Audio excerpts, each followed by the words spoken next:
Hello guys and welcome back to MS Tech Tutorials, and in today's video I'm going to be showing you guys how to fix the error code 300022. There was a problem logging in. So what you can first do is once you have that, or once you see that error code, you're simply just going to press X or whatever it is for, Xbox or PC, and you're simply just going to try logging in again.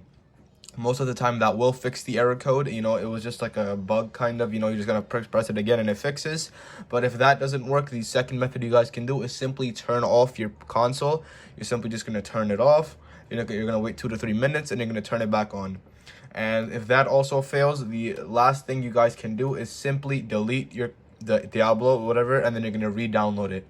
And then once you do all of these things, the error code should be fixed. And also, if this does not work as well, the last thing you guys can do is simply wait until the devs fix it. It could be a maintenance issue, and all you need to do is just wait a couple of minutes, 30 minutes to an hour, and the error code should fix by itself. That was actually that is how I fixed the error code as well, just by waiting. And yeah, so that is it for the video. So thank you guys for watching. Make sure to give the video a thumbs up, subscribe to the channel, and have a great day.